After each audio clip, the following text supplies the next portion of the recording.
Selamat sore adik-adik, selamat hari Minggu. Pada sore hari ini kita mau memuji Tuhan, kita menyerahkan diri kita untuk beribadah kepada Tuhan. Kita bernyanyi dari kertas lagu nomor 2, Terima Sukacita Surga, itulah kekuatan bagi jiwa.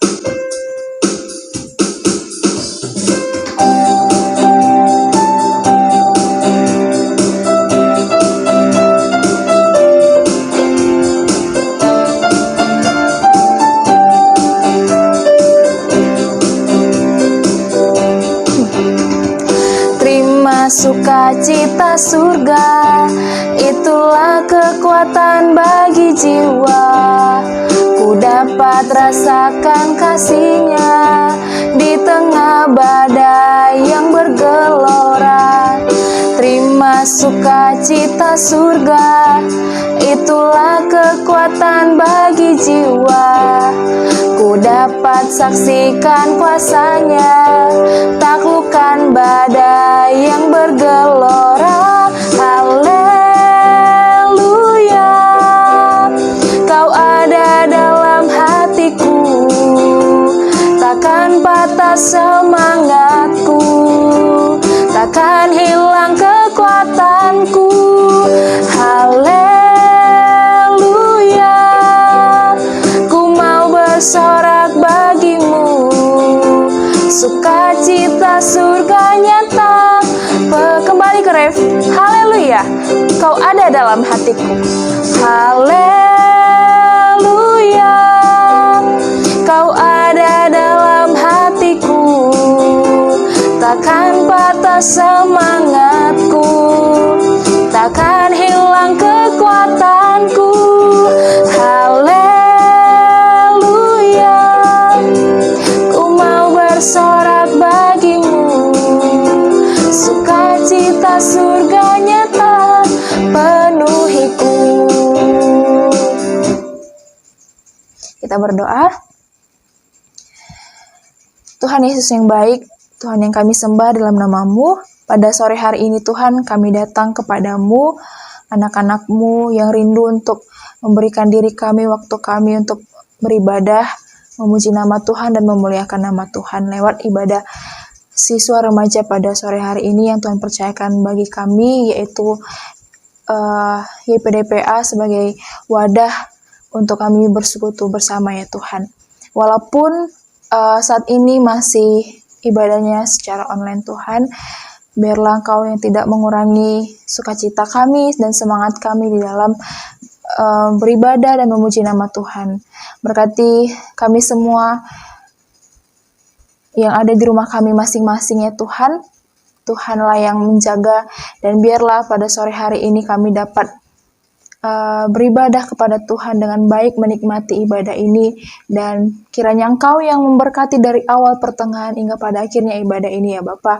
Berkati media, teknologi atau handphone yang kami pakai untuk kami bisa beribadah, berkati jaringan kami, berkati semuanya ya Tuhan, supaya itu tidak menghambat kami untuk datang kepada Tuhan. Berkati setiap pujian yang kami nyanyikan, kami naikkan kepadamu ya Tuhan, sebagai ucapan syukur kami, biarlah itu pun berkenan di hatimu ya Tuhan. Bapa yang baik, berkati firman-Mu yang akan kami dengarkan nanti ya Tuhan, supaya lewat kebenaran firman-Mu, Tuhan Kau menyatakan kuasa-Mu kepada kami, dan biarlah kami mengerti dan menjadi pelaku firman-Mu ya Tuhan. Tuhan Yesus yang baik, kami juga mau berdoa Tuhan, kami sudah sangat rindu, ingin bertemu, beribadah bersama lagi, secara langsung tatap muka ya Tuhan. Tetapi kami bisa apa ya Tuhan, keadaan ini, kondisi sekarang ini masih ada COVID, masih ada virus Tuhan. Kami berdoa dalam nama Tuhan supaya Engkau yang lalukan badai ini, badai yang masih berkepanjangan ini ya Tuhan, yaitu virus corona ini Tuhan lalukan, Tuhan cabut, Tuhan ambil, supaya semuanya ini bisa berlalu ya Tuhan, dan kami bisa kembali seperti sedia kalanya, seperti semula ya Tuhan Yesus yang baik. Terima kasih Bapa, Kau memberkati negeri ini, Kau memberkati bangsa kami, Kau pulihkan keadaan kami saat ini ya Tuhan. Terima kasih Tuhan Yesus yang baik. Di dalam nama-Mu kami berdoa dan mengucap syukur. Amin. Allah tetap Allah, dulu, sekarang, dan sampai selamanya. Dia adalah Allah. Walaupun dunia bergoncang, walaupun badai datang silih berganti, tapi ingat, Dia tetap Allah, Dia tetap sama. Dia tidak pernah berubah sedikit pun. Mari kita menyembah Dia. Kusembah Engkau Yesus, hanya Engkau Allah di hidupku.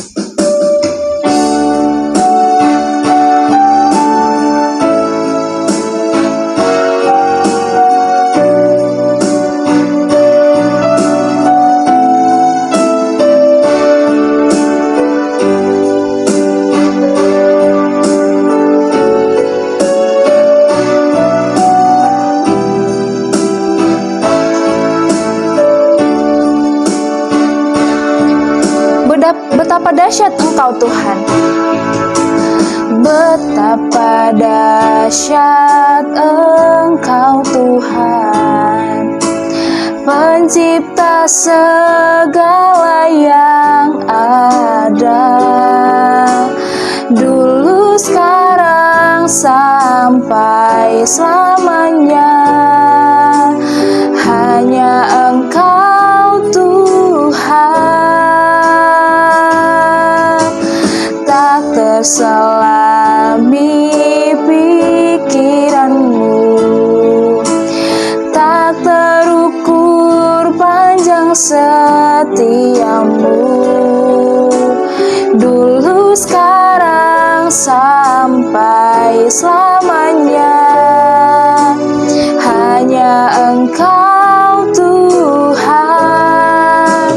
ku sembah Engkau Yesus, hanya Engkau Allah di hidupku. Tiada yang lain, hanya Kau, hanya Engkau Tuhan, selamanya Kau tetap Allah. Walau dunia semua bergoncang, tak tergoyahkan, Kau tetap Allah. Musik terus mengalun. Adik-adik atau teman-teman, ingatlah seberapa besar masalah yang kita hadapi, seberapa panjang badai yang kita alami, yang kita lalui. Ingatlah, masalah sebesar apapun Tuhan sanggup untuk melakukannya, untuk menyelesaikannya. Dia Allah yang berkuasa, Dia Allah yang sanggup menolong kita. Dia selalu menolong kita. Kita mau bermazmur bagi Tuhan. Kita buka mazmur kita dari Mazmur 91 ayat yang pertama sampai dengan ayat yang ke-13. Demikianlah firman Tuhan. Orang yang duduk dalam lindungan yang maha tinggi dan bermalam dalam naungan yang maha kuasa akan berkata kepada Tuhan, tempat perlindunganku dan kubu pertahananku, Allahku yang kupercayai. Sungguh, Dialah yang akan melepaskan engkau dari jerat penangkap burung, dari penyakit sampar yang busuk. Dengan kepaknya Ia akan menudungi engkau, di bawah sayapnya engkau akan berlindung. Kesetiaannya ialah perisai dan pagar tembok. Engkau tak usah takut terhadap kedahsyatan malam, terhadap panah yang terbang di waktu siang, terhadap penyakit sampar yang berjalan di dalam gelap, terhadap penyakit penular yang mengamuk di waktu petang. Walau 1.000 orang rebah di sisimu dan 10.000 di sebelah kananmu, tetapi itu tidak akan menimpamu. Engkau hanya menontonnya dengan matamu sendiri dan melihat pembalasan terhadap orang-orang fasik. Sebab Tuhan ialah tempat perlindunganmu, yang maha tinggi telah kau buat tempat perteduhanmu. Malapetaka tidak akan menimpa kamu, dan tulah tidak akan mendekat kepada kemahmu. Sebab malaikat-malaikatnya akan diperintahkannya kepadamu untuk menjaga engkau di segala jalanmu. Mereka akan menatang engkau di atas tangannya, supaya kakimu jangan terantuk kepada batu. Singa dan ular tedung akan kau langkahi, engkau akan menginjak anak singa dan ular naga. Iya, sebab Tuhan ialah tempat perlindungan kita. Tidak ada Allah yang lain yang dapat menolong kita. Hanya Dia yang sanggup, hanya Dia yang berkuasa, dan Dia Allah yang hidup. Mari kita menyanyikan, kita katakan, ku sembah Engkau Yesus, hanya Engkau Allah di hidupku. Ku sembah Engkau Yesus, hanya Engkau Allah di hidupku. Tiada yang lain, hanya Kau, hanya Engkau Tuhan selamanya. Kau tetap Allah, walau dunia semua bergoncang, tak tergoyahkan. Kau tetap Allah. Kita terus memuji Tuhan. Kita bernyanyi dari kertas lagu nomor 3. Kuasa-Mu nyata di dalam kelemahanku.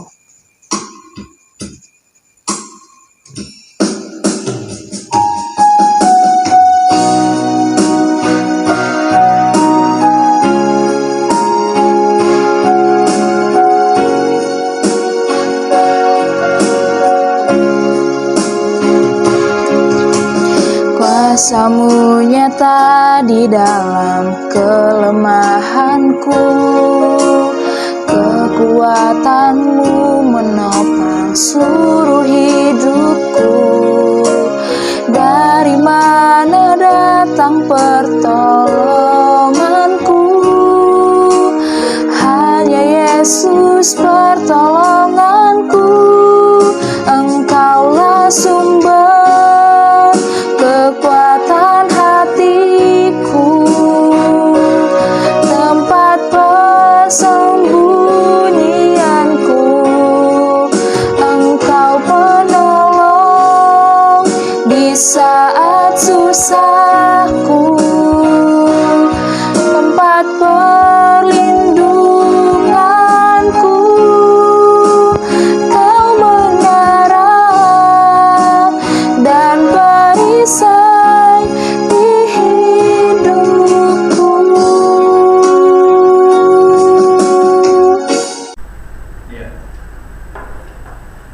Ya, baik.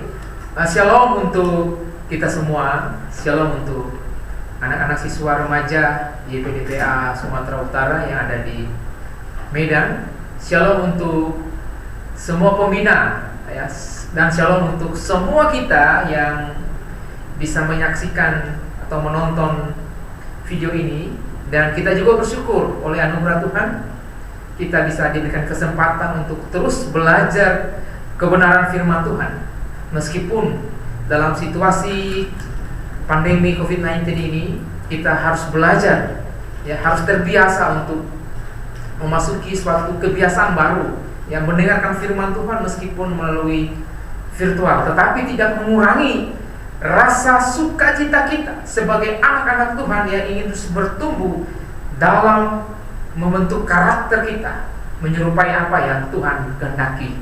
Nah, anak-anakku yang Tuhan berkati, pada kesempatan ini kita akan belajar firman Tuhan. Namun sebelumnya marilah kita satu di dalam doa. Bapa di surga, di dalam nama Tuhan Yesus, kami siap untuk membaca dan merenungkan firman Tuhan. Berbicaralah kepada kami siap untuk menjadi pelaku-pelaku firman Tuhan. Hamba-Mu yang akan menyampaikan, Tuhan memberkati.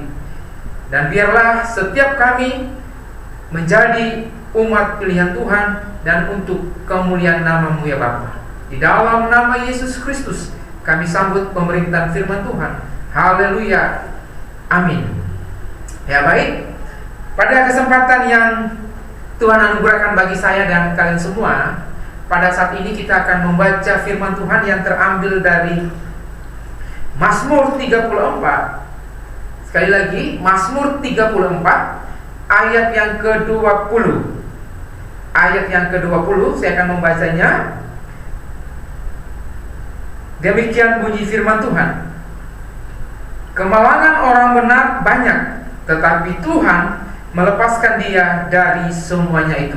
Sekali lagi, kemalangan orang benar banyak, tetapi Tuhan melepaskan dia dari semuanya itu. Nah, ayat yang kedua masih dari kitab Mazmur, tetapi dari pasal yang berbeda, dari Mazmur 90 ayatnya yang ke-10. Sekali lagi, Mazmur 90 ayat yang ke-10. Demikian bunyi firman Tuhan. Masa hidup kami 70 tahun, dan jika kami kuat 80 tahun. Dan kebanggaannya adalah kesukaran dan penderitaan, sebab berlalunya buru-buru dan kami melayang lenyap. Demikian jauh pembacaan firman Tuhan. Berbahagialah kita yang membaca dan merenungkan dan mau melakukannya di dalam hidup kita sebagai anak-anak Tuhan. Anak-anakku, siswa Desire YPDPA yang diberkati oleh Tuhan, tema renungan kita pada saat ini adalah hidup tanpa masalah. Mungkinkah? Wow, sekali lagi ya, tema kita ini menantang sekali. Tema kita ini menarik ya, adalah hidup tanpa masalah. Mungkinkah? Wah, ini pertanyaan yang perlu dijawab. Pertanyaan yang membuat kita penasaran. Apakah selama kita hidup, apakah selama kita menjadi anak-anak Tuhan, apakah selama kita masih ada di dunia ini, hidup tanpa masalah? Mungkinkah?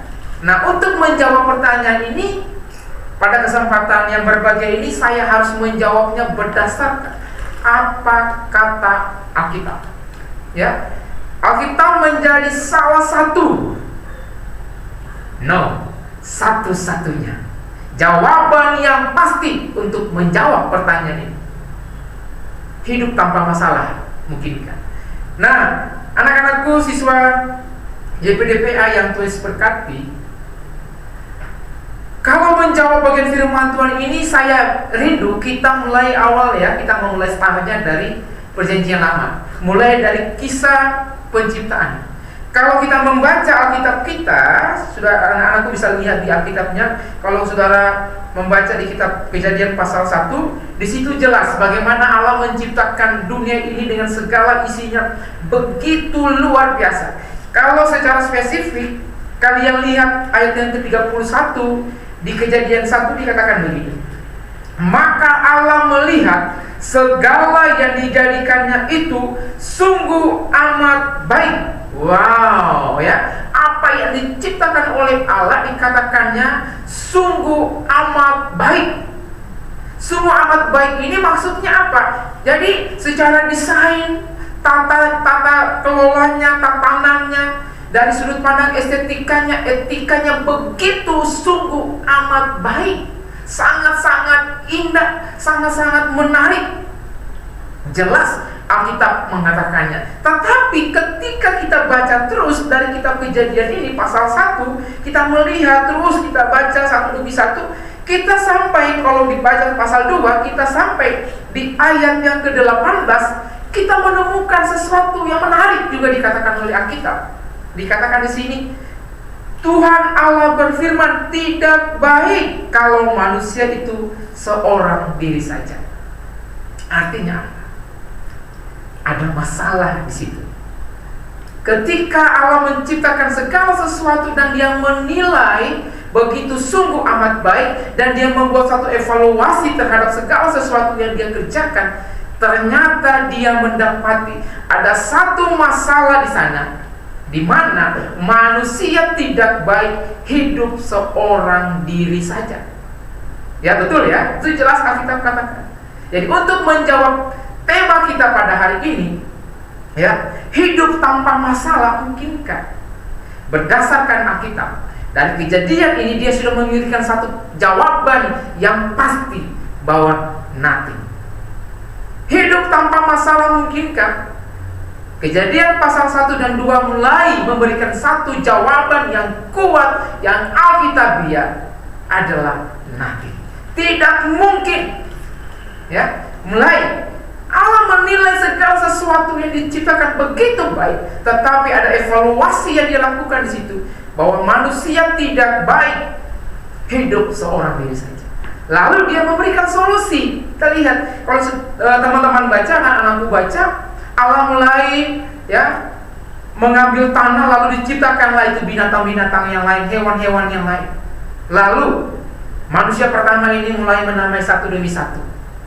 Lalu kita baca terus, ketika selesai Dia menamai hewan-hewan yang diciptakan oleh Allah ini, yang dijadikan oleh Allah ini, Alkitab mencatat bahwa ketika Dia menamai semuanya, ayat yang ke-20 dikatakan yang bagian B, tetapi baginya sendiri Ia tidak menjumpai penolong yang sepadan dengan Dia. Masalah kedua, ya, manusia yang Allah ciptakan tadi, Allah sudah memberikan solusi yang pertama, menjadikan binatang-binatang ya dari tanah, lalu manusia itu menamainya sesuka hatinya, siapa saja ya dinamai dia. Tetapi ketika selesai menamai hewan-hewan tersebut, manusia ini menjumpai dirinya, dia melihat sekitarnya bahwa tidak ada satupun yang sepadan dengan dia. Ini masalah. Jadi untuk menjawab pertanyaan ini, tema kita, mungkinkah hidup tanpa masalah? Alkitab yang kedua jelas katakan bahwa nanti tidak mungkin. Ya, oke, ini kita mau lihat. Kita lanjut apa yang Alkitab katakan mulai dari kisah penciptaan Adam dan Hawa. Kita muncul ya, terus kita lihat. Lalu Allah memberikan solusi. Dibuatlah manusia itu tidur. Lalu Allah mengambil tulang rusuk ya, jelas. Oke, lalu dijadikanlah perempuan yang sepadan untuk menolong Adam. Lalu apakah sampai di situ? Ya, manusia sudah lepas dari masalah? Tidak. Ketika kita membaca, Alkitab menceritakan ketika manusia itu ada di sampingnya, Alkitab menceritakan bagaimana Hawa lah perempuan inilah yang pertama-tama makan dari buah pengetahuan dan baik. Menjadi masalah baru. Mereka jatuh di dalam dosa dan seterusnya dan seterusnya. Jadi di dalam kehidupan manusia pertama saja sudah mulai ada masalah. Lalu yang berikut kita lihat lagi bagaimana cerita selanjutnya. Ya, cerita selanjutnya ya, kedua anaknya Kain dan Habel. Apakah mereka berdamai? Tidak. Ketika dilihat pada waktu mereka mempersembahkan korban persembahan kepada Allah, didapati Kain melihat bahwa persembahannya tidak diterima oleh Allah. Mulai dia cemburu. Masalah muncul. Dia membunuh adiknya Habel. Terus berlanjut. Masalahnya apa lagi? Diusir lagi Kain dan seterusnya. Ya, ini ketika penciptaan manusia yang pertama. Lalu kita lanjut pada peristiwa yang luar biasa lagi. Ya, ini di dalam PL ini saya coba mulai satu demi satu supaya kita bisa melihat untuk menjawab pertanyaan di dalam tema kita pada hari yang berbahagia ini. Kisah yang kedua adalah tentang Nuh. Alkitab di dalam ya pasal yang ke-6 dan 7 jelas menceritakan Nuh adalah orang yang saleh, yang takut akan Tuhan, hidupnya benar di hadapan Tuhan. Tetapi apakah dia tidak terlepas dari masalah? Tidak. Masalahnya apa? Di sekitar dia begitu banyak orang yang tidak takut akan Tuhan.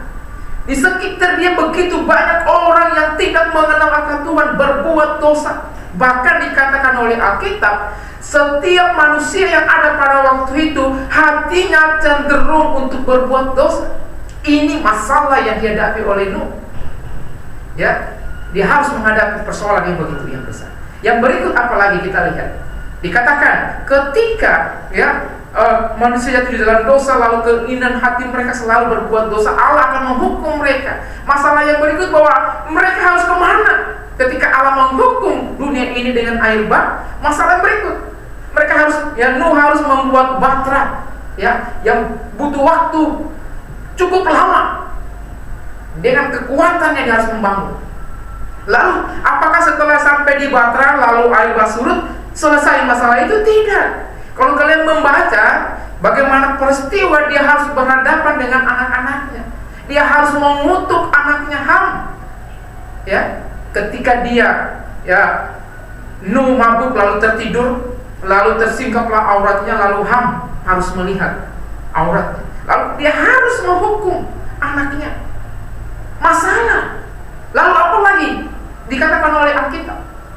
Peristiwa yang berikut adalah Kejadian 11, Menara Babel.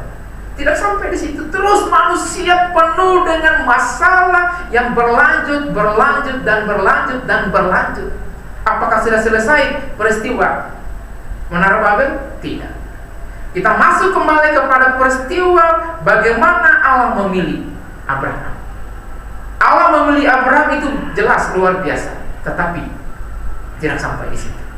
Allah memilih Abraham dan Abraham disuruh keluar dari tanah leluhurnya, harus meninggalkan Ur Kasdim. Masalahnya apa? Dia tidak tahu harus kemana.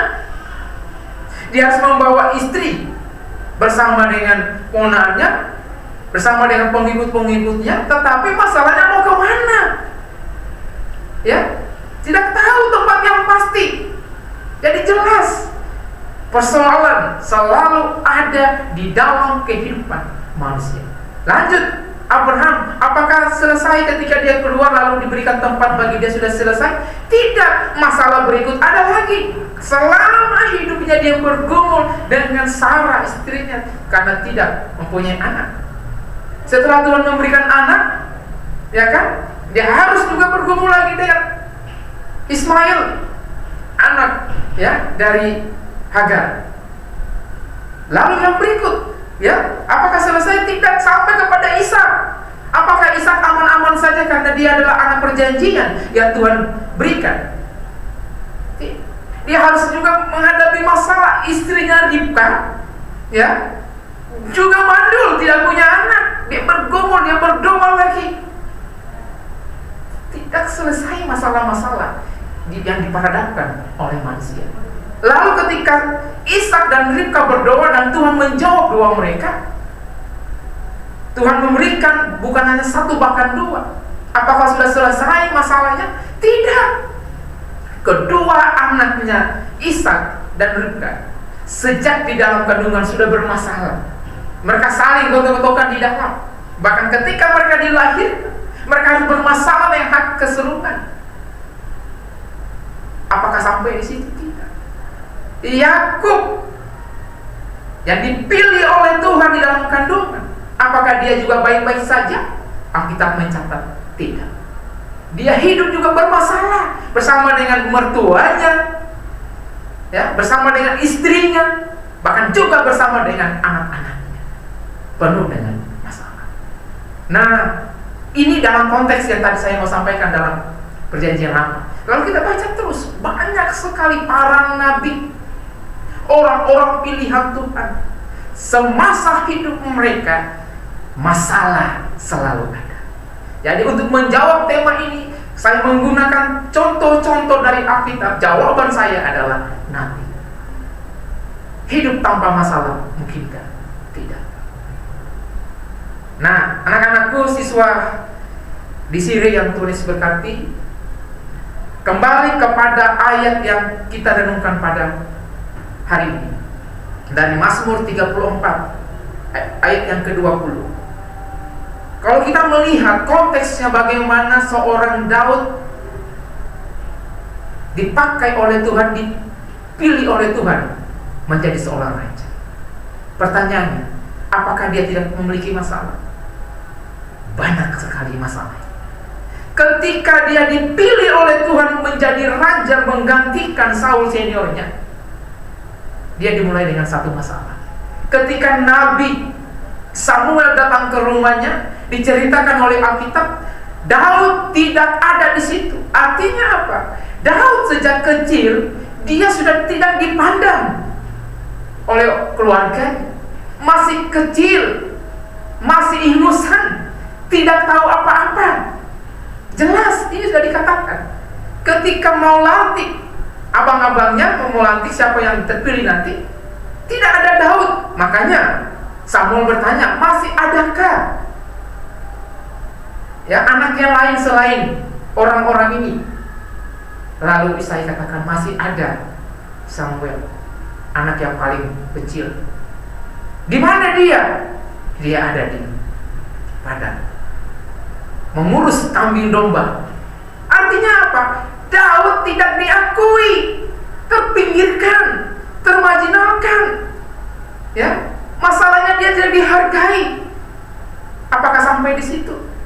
Tidak. Ketika dia dipilih oleh Tuhan menjadi raja untuk menggantikan Daud, menggantikan Saul, dia terus dikejar oleh Daud.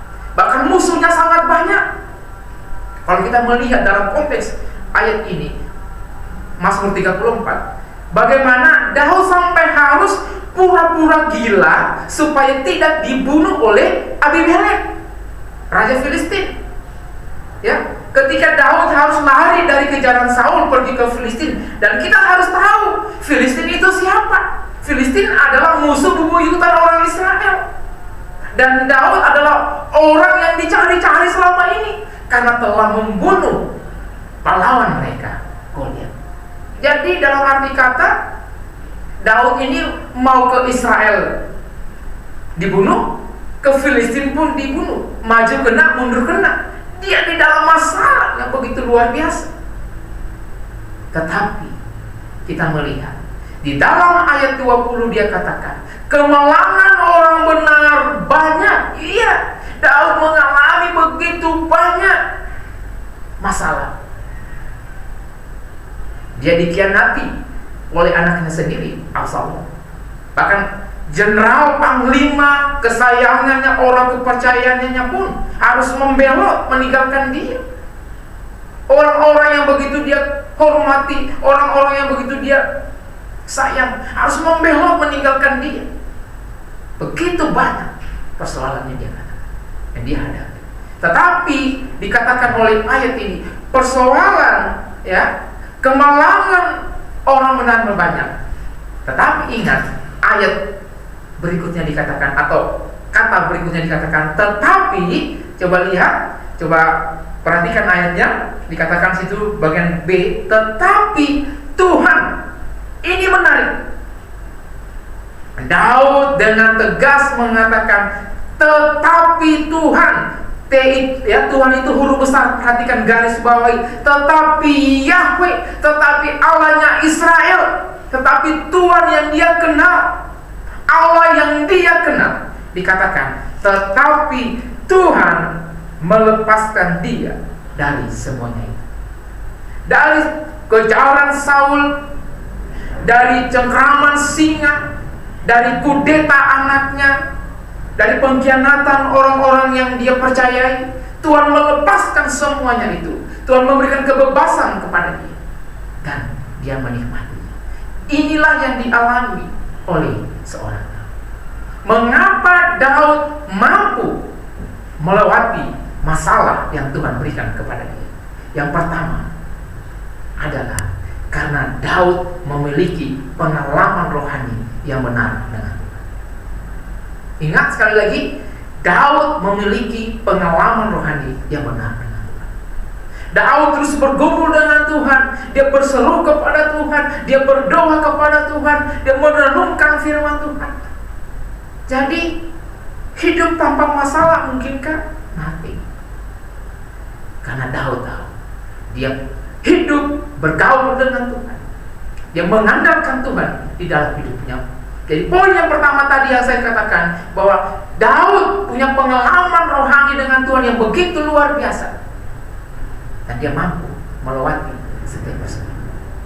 Lalu ayat yang kedua yang kita renungkan pada saat ini adalah dari Mazmur 90 ayat yang ke-10. Kita belajar dari tokoh yang berikut, yang tidak kalah tenar, yang tidak kalah besar. Dia adalah Musa. Siapa yang gak kenal Musa? Nabi siapa yang luar biasa sekaliber seorang Musa? Tetapi apakah dia hidupnya baik-baik saja tanpa masalah? Kalau kita belajar tentang Musa, dikatakan oleh Alkitab, Musa sejak masih di dalam kandungan ibunya saja sudah bermasalah.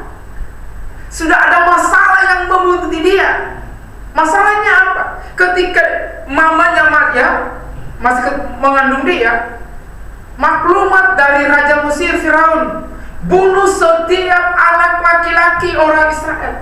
Nyawanya Musa terancam, harus dibunuh. Setelah dia dilahirkan, apakah selesai? Tidak. Dia harus menghadapi masalah yang berikut, dibuang ke sungai Nil. Ya, sayang kalau dia tidak tenggelam, ya, dibuang. Tetapi anugerah Tuhan menolong dia. Apakah ketika dia ditolong oleh putri Firaun sudah selesai di situ persoalan? Apakah tidak ada masalah lagi bagi seorang Musa? Tidak. Alkitab mencatat, meskipun Musa belajar dalam ilmu pengetahuan yang luar biasa yang ada di Mesir, tetapi Alkitab mencatat dia hidup di dalam masalah yang terus datang. Masih ingat ketika peristiwa di mana Musa mau mencoba menolong bangsanya? Ketika dia harus membunuh pasukan Mesir, dia dikejar oleh Raja Mesir.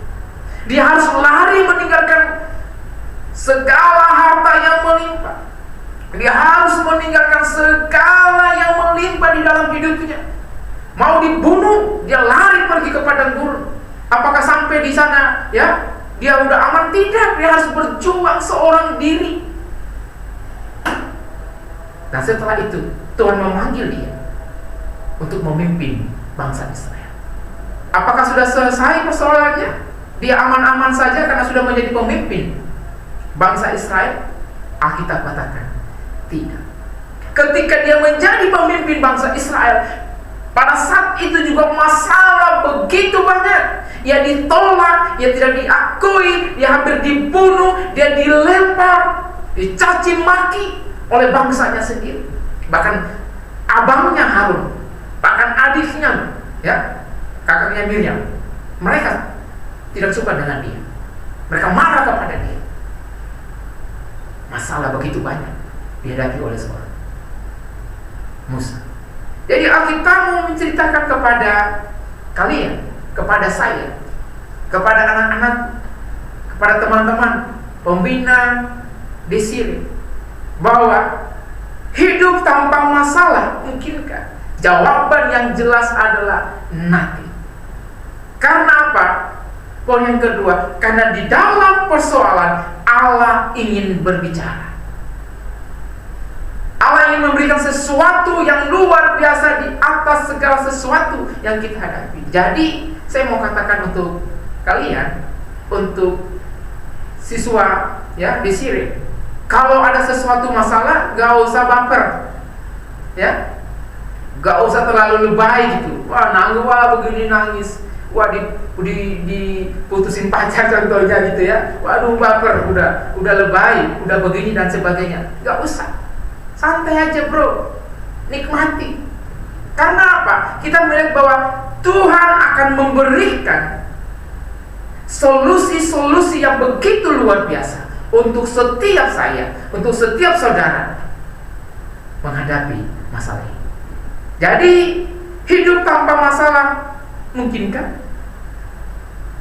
Jawabannya jelas, nanti. selama kita hidup, kita akan terus menghadapi masalah. Masalahnya besar, kecil, sedikit, dan sebagainya, tergantung siapa kita. Bahkan sampai mati pun, apakah sudah selesai? Tidak. Kita masih terus diperhadapkan dengan masalah yang berikut. Apakah kita akan layak, ya, ketika diperhadapkan dengan pengadilan Allah? Apakah saudara, kamu, saya layak menjadi penghuni surga atau tidak? Di dalam ketetapan Allah yang luar biasa, tetapi saya percaya kita sudah siap untuk masuk ke sana. Jadi bagian firman Tuhan yang saya sampaikan pada hari yang berbahagia ini, jelas Alkitab katakan bahwa tidak mungkin, apapun alasannya, selama hidup kita akan di dalam masalah. Tetapi ingat, poin kedua tadi, Dia akan memberikan solusi, Dia akan memberikan jalan keluar bagi siapapun itu, termasuk kamu yang ada di rumah, termasuk kamu yang ada di sekolah, termasuk orang tua kamu, pembina, dan saya. Mari kita renungkan firman Tuhan ini. Kita tahu bahwa setiap hamba-hamba Tuhan, setiap orang-orangnya Tuhan yang Tuhan pakai di dalam Alkitab, Tuhan memberkati mereka meskipun begitu banyak masalah yang ada. Tuhan memberkati kita. Kita berdoa. Bapa di surga, di dalam nama Tuhan Yesus, terima kasih untuk firman Tuhan yang boleh kami renungkan. Ajar kami melihat setiap persoalan kami sebagai cara Tuhan membentuk kami, mengubah hidup kami seperti yang Tuhan mau. Terima kasih Bapa, di dalam nama Tuhan Yesus Kristus kami berdoa. Haleluya. Amin. Baik, kita akan mengakhiri ibadah kita. Semuanya siapkan hati, angkat hatimu kepada Tuhan dan terimalah berkat. Kiranya kasih karunia dari Allah Bapa, cinta kasih dari Tuhan Yesus Kristus, di dalam persekutuan dengan Roh Kudus menyertai hidup kamu hari ini kekal sampai selama-lamanya. Berkat ini kami pinta dan kami mohon hanya di dalam nama Tuhan Yesus Kristus yang sudah mengajar kami berdoa. Bapa kami yang di surga, dikuduskanlah namamu, datanglah kerajaanmu, jadilah kehendak-mu di bumi seperti di surga. Berilah kepada kami pada hari ini makanan kami yang secukupnya, dan ampunilah kami akan kesalahan kami, seperti kami juga mengampuni orang yang bersalah kepada kami. Dan jangan mau kami dalam pencobaan, tetapi lepaslah kami daripada yang jahat, karena Engkau punya kerajaan dan kuasa dan kemuliaan sampai selama-lamanya. Amin. Terus memberkati. Shalom. Horas.